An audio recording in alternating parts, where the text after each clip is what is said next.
বন্ধু-বান্ধৱীসকল আপোনালোকে এই বিষয়টোৰ লগত নিশ্চয় অৱগত যে যি ইউজিচি আছে সেই ইউজিচিয়ে আপোনালোকৰ পৰীক্ষাসমূহৰ ওপৰত যি ৰিভাইজ গাইডলাইন দিয়াৰ কথা আছিল সেই ৰিভাইজ গাইডলাইন যোৱাকালি ঘোষণা কৰিছিল তাৰ ওপৰত মই এটা ভিডিও বনাইছিলোঁ কিন্তু সময়ৰ অভাৱত আপোনালোকৰ লগত ভালদৰে আলোচনা কৰা নহ'ল সেয়েহে মই যোৱাকালি এটা পোষ্ট কৰিছিলোঁ সেই পোষ্টত লিখিছিলোঁ যে যদিহে আমাৰ কোনো বন্ধু-বান্ধৱীৰ কিবা প্ৰশ্ন আছে সেই প্ৰশ্ন সুধিব পাৰে সেই পোষ্টত গতিকে বহু বন্ধু-বান্ধৱীয়ে প্ৰশ্ন সুধিছে তাৰ উত্তৰো মই আপোনালোকক এই ভিডিওটোৰ শেষতে দিম গতিকে আপোনালোকৰ প্ৰশ্নসমূহৰ উত্তৰ আপোনালোকে ভিডিওটোৰ শেষতে পাব তাৰ আগত আমি যোৱাকালি যি গাইডলাইন দিছিলে সেই গাইডলাইনৰ ওপৰত আজি ভালদৰে আলোচনা কৰিব বিচাৰিছোঁ যাতে আপোনালোকৰ মনত কোনো ধৰণৰ প্ৰশ্ন ৰৈ নাযায় সেয়েহে আশা কৰোঁ আপোনালোকে এই ভিডিওটো আৰম্ভণিৰ পৰা শেষলৈকে চাব আৰু যদিহে এতিয়ালৈকে এই ইউটিউব চেনেলটো ছাবস্ক্ৰাইব কৰা নাই অনুগ্ৰহ কৰি এই ইউটিউব চেনেলটো ছাবস্ক্ৰাইব কৰি থৈ দিব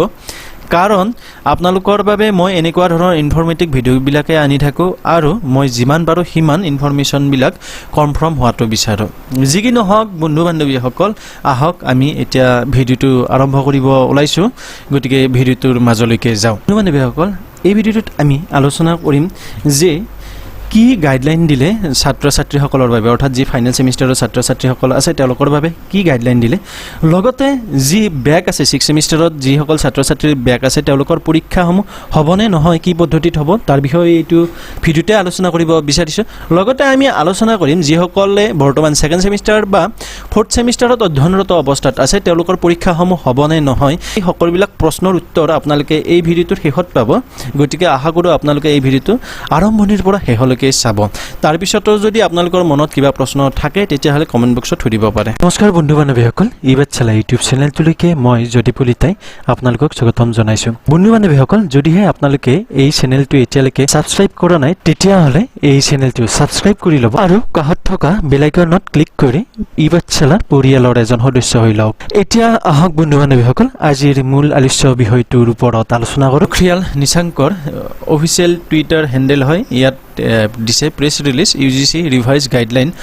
on examination and academic calendar for universities in view of COVID-19 pandemic অৰ্থাৎ ইয়াত দিছে UGCৰ যি ৰিভাইজ গাইডলাইন আছে পৰীক্ষাৰ ওপৰত COVID-19 পেণ্ডেমিকৰ লক্ষ্য ৰাখি সেইটো ঘোষণা কৰা হৈছে আপোনালোকে জানে যে আমাৰ ভাৰতবৰ্ষৰ যি মিনিষ্ট্ৰী অফ হোম এফেয়াৰ্ছ আছে তেওঁলোকেও এটা নোটিছ দিছিলে গতিকে দুয়োটা নোটিছৰ বিষয়ে ইয়াত আমি খুব ভালদৰে আলোচনা কৰিম গতিকে আহক আমি এতিয়া যি PDF ফাইল আছিল সেই PDF ফাইল কেইটালৈকে যাওঁ আৰু তাত অলপ ভালদৰে আলোচনা কৰি লওঁ ওকে বন্ধু-বান্ধৱীসকল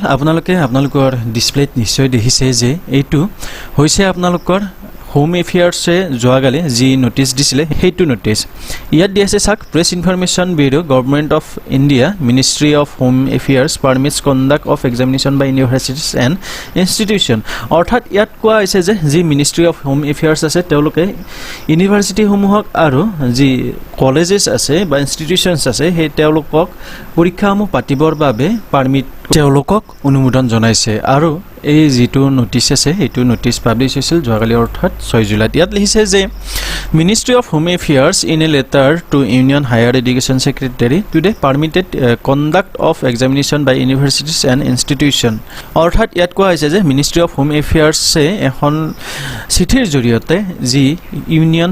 হায়াৰ এডুকেশ্যন ছেক্ৰেটাৰী আছে তেওঁক অনুমোদন জনাইছে যি ইউনিভাৰ্চিটি আৰু কলেজসমূহৰ পৰীক্ষা হ'ব লগা আছে সেই পৰীক্ষাসমূহ অনুষ্ঠিত কৰিবৰ বাবে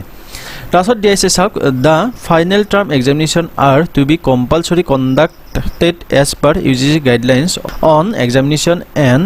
academic calendar for the universities ইয়াত কোৱা হৈছে যি ফাইনেল এক্সামিনেশ্যন আছে অৰ্থাৎ যি ফাইনেল ছেমিষ্টাৰৰ পৰীক্ষাসমূহ আছে সেই পৰীক্ষাসমূহ UGCৰ গাইডলাইন মতে কম্পালচৰি অৰ্থাৎ সেই পৰীক্ষাটো আপোনালোকৰ পাতাটো বাধ্যতামূলক সেয়েহে তেওঁলোকৰ যি এক্সামিনেশ্যন আছে আৰু একাডেমিক কেলেণ্ডাৰ আছে সেই সকলোবিলাক আপোনালোকৰ কি হ'ব কম্পালচৰি হয় আৰু ইয়াত দিয়া আছে and as per standard operating procedure approve by union ministry of health and family welfare অৰ্থাৎ ইয়াত কোৱা হৈছে যে যি ফাইনেল সেমিষ্টাৰৰ এক্সামসমূহ আছে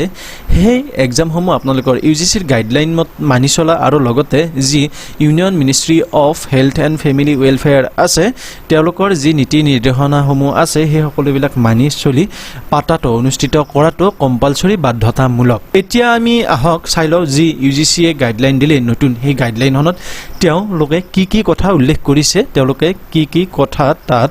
বিশেষভাৱে দৃষ্টিগোচৰ কৰিছে বন্ধু বান্ধৱীসকল এইটো আপোনালোকে চাওক এখন হৈছে প্ৰেছ ৰিলিজ আপোনালোকৰ ইউজিচিয়ে দিয়া টাইটেলটো চাই লওক UGC revise guidelines on examination and academic calendar for the universities in view of কোভিড-19 পেণ্ডেমিক অৰ্থাৎ কৰোনা মহামাৰীক লক্ষ্য ৰাখি ইউজিচিয়ে যি ৰিভাইজ গাইডলাইন দিছে যে পৰীক্ষা বা একাডেমিক কেলেণ্ডাৰৰ ওপৰত এইখন ইয়াত লিখিছে প্ৰথমতে চাই লওক In April 2020, the University Grants Commission constituted an expert committee to deliberate and make recommendation regarding the issues related to examination and academic calendar. Based on the report of the committee, the UGC issues guideline on examination and academic calendar on 29th of April 2020. অৰ্থাৎ ইয়াত কোৱা হৈছে যে এপ্ৰিলত university grant কমিশ্যনে এখন বিশেষজ্ঞসকলৰ committee গঠন কৰি দিছিল যিয়ে বিভিন্ন ধৰণৰ পৰীক্ষা লগতে যি শিক্ষাবৰ্ষৰ কেলেণ্ডাৰ আছে একাডেমিক কেলেণ্ডাৰ আছে সেই একাডেমিক কেলেণ্ডাৰৰ ওপৰত ভালদৰে চালি জাৰি চাবৰ বাবে এখন কমিটি বনাইছিল আৰু তেওঁলোকে এটা ৰিপৰ্ট ইউজিচিক ছাবমিট কৰিছিল আৰু সেই ছাবমিট কৰা ৰিপৰ্টৰ ভিত্তিত তেওঁলোকে 29 এপ্ৰিলত এখন নতুন গাইডলাইন দিছিলে পৰীক্ষা আৰু একাডেমিক কেলেণ্ডাৰৰ ওপৰত তাৰপিছত লিখিছে চাওক The expert committee was requested by the UGC to revisit the guidelines and suggestions option for examination admission in the universities, colleges and also beginning of new academic session as the number of COVID cases is still increasing. অৰ্থাৎ ইয়াত কোৱা হৈছে যিখন committee বনাইছিল যিখন বিশেষজ্ঞসকলৰ committee তেওঁলোকে তৈয়াৰ কৰি দিছিল সেই কমিটিখনক ইউজিচিয়ে আকৌ নতুনকৈ অনুৰোধ জনাইছিল যে আগতে অৰ্থাৎ 29 এপ্ৰিলৰ আগত তেওঁলোকে যি গাইডলাইন দিলে সেই গাইডলাইনত যিসমূহ তেওঁলোকে পৰামৰ্শ আগবঢ়াইছিল পৰীক্ষা বা এডমিশ্যন বা নতুন একাডেমিক সেশনৰ এই সকলোবিলাকৰ যি পৰামৰ্শ আগবঢ়াইছিল সেই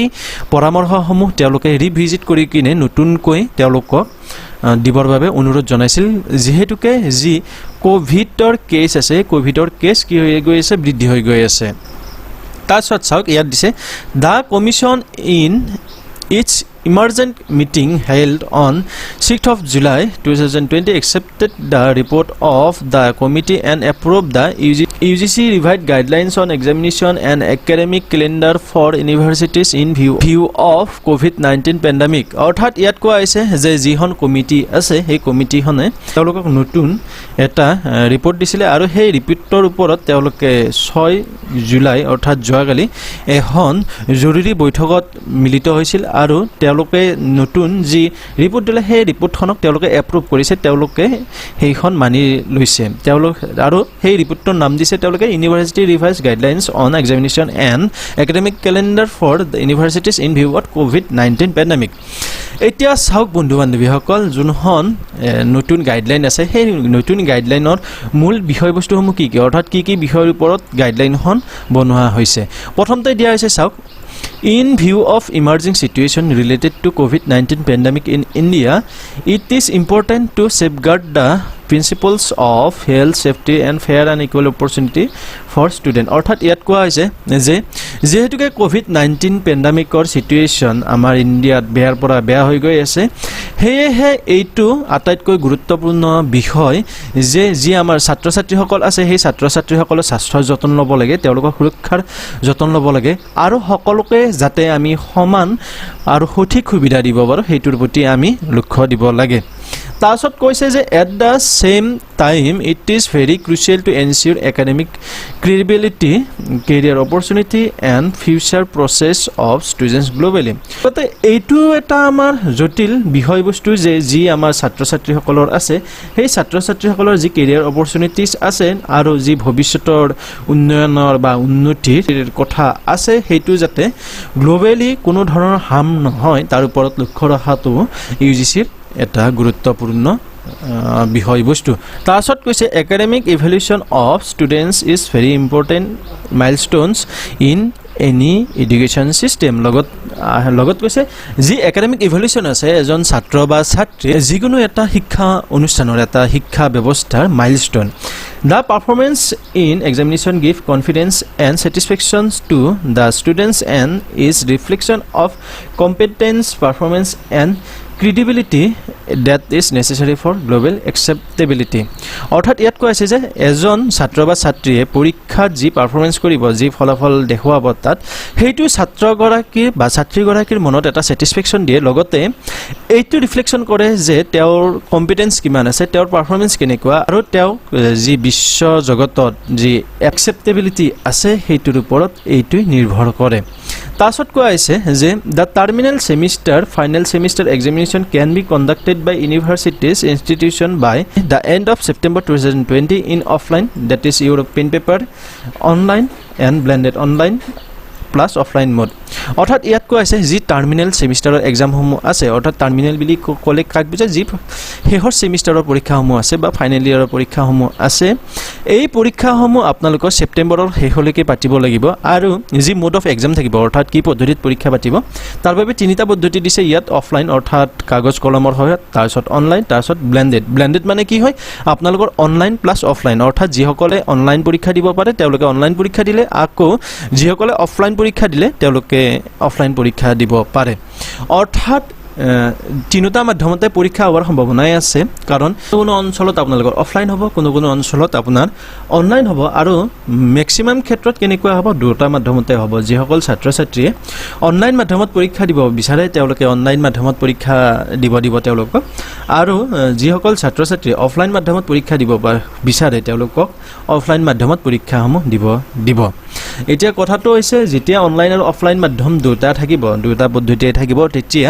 দুটাৰ মাজত এটা গ্যাপছ থাকিব হয়তো আপোনালোকৰ অনলাইন যি পৰীক্ষা হ'ব সেই অনলাইন পৰীক্ষাটো প্ৰথমতে দিলে তাৰছত অফলাইন দিব নহলে অফলাইনটো আগত দিলে তাৰ পিছত অনলাইনটো পিছত দিলে তাৰ পিছত দিছে এইটো খুব গুৰুত্বপূৰ্ণ টপিক দিছে যে মোক বহুতে সুধি আছে যে যি বেকৰ 6 সেমিষ্টাৰৰ পৰীক্ষাসমূহ আছে সেই পৰীক্ষাসমূহ হ'বনে নহয় তাৰছত ইয়াত খুব ধুনীয়া কৰি দিছে চাওক the students of terminal semester of final year students having backlog মানে অৰ্থাৎ যাৰ ব্যাক আছে আগত should compulsorily be evaluated by conducting examination in offline pen paper of online blended mode as per feasibility and suitability অৰ্থাৎ ইয়াত কোৱা হৈছে যিসকল ছাত্ৰ ছাত্ৰীয়ে ব্যাক আছে বা আগতে পৰীক্ষা দিব নোৱাৰিলে তেওঁলোকৰ পৰীক্ষা পাতাটো কম্পালসৰি অৰ্থাৎ তেওঁলোকৰো পৰীক্ষা পাতিব লাগিব আৰু তেওঁলোকৰ পৰীক্ষা একে মাধ্যমত অৰ্থাৎ হয় অফলাইন পাতিব পাৰে নহলে অনলাইন পাতিব পাৰে নহলে অফলাইন প্লাস অনলাইন যাক আমি কৈছিলো ব্লেন্ডেড সেই দুটা সেই মাধ্যমৰ সহায়ত তেওঁলোকৰ পৰীক্ষাসমূহ পাতিব পাৰে আৰু লগতে কৈছে যিটো সুইটেবল হয় যিটো সুবিধা হয় সেইটোহে পাতিবলৈ অনুৰোধ জনাইছে তাৰছত চাওক ইয়াত আকৌ এটা গুৰুত্বপূৰ্ণ কথা কৈছে in case a student of terminal semester final year is unable to appear in the examination conducted by the university for whatsoever the reasons may be she may be given opportunity to appear in special examination for such course papers which may be conducted by university as and when feasible so that the students is not put any inconvenience disadvantage the above provision shall be applicable only for current academic session that is year 2019-20 as one time measure অৰ্থাৎ ইয়াত কোৱা হৈছে যে যদি কোনো এগৰাকী ছাত্ৰ বা ছাত্ৰী ইউনিভাৰ্চিটিৰ যি পৰীক্ষা পাতিলে সেই পৰীক্ষাত অৱতীৰ্ণ হ'ব নোৱাৰিলে তেতিয়াহলে তেওঁলোকৰ বাবে স্পেশাল এক্সামিনেশন এটা অনুষ্ঠিত কৰা হ'ব যিখন পেপাৰত বা যিটো সেমিষ্টাৰত তেওঁলোকৰ পৰীক্ষা হৈ গ'ল আৰু এইটো লগতে কৈছে যে এই ডিসিশনটো লোৱাৰ মূল উদ্দেশ্য হৈছে যাতে কোনো ধৰণৰ ছাত্ৰ ছাত্ৰীৰ লগত কোনো ধৰণৰ ডিসএডভান্টেজ নহয় তেওঁলোকৰ লগত কোনো ধৰণৰ ভেদভাৱ নহয় আৰু লগতে এইটো কথা উল্লেখ কৰিছে যে এই যি অপৰচুনিটি থাকিব অৰ্থাৎ স্পেশাল এক্সামিনেশনৰ কথা কৈছে সেইটো আপোনালোকৰ 2019-20 যি শিক্ষাবৰ্ষ আছে তাৰ বাবে হে হ'ব কৈছে the guidelines regarding intermediate semester year examination as notified on 19th of April 2020 will remain unchanged অৰ্থাৎ ইয়াত কোৱা হৈছে যে যি গাইডলাইন দিয়া হৈছে ইণ্টাৰমিডিয়েট ছেমিষ্টাৰসকলৰ বাবে ইণ্টাৰমিডিয়েট ইয়াৰৰ ষ্টুডেণ্টসকলৰ বাবে গাইডলাইনসমূহ কোনো ধৰণৰ সাল সলনি নহয় অৰ্থাৎ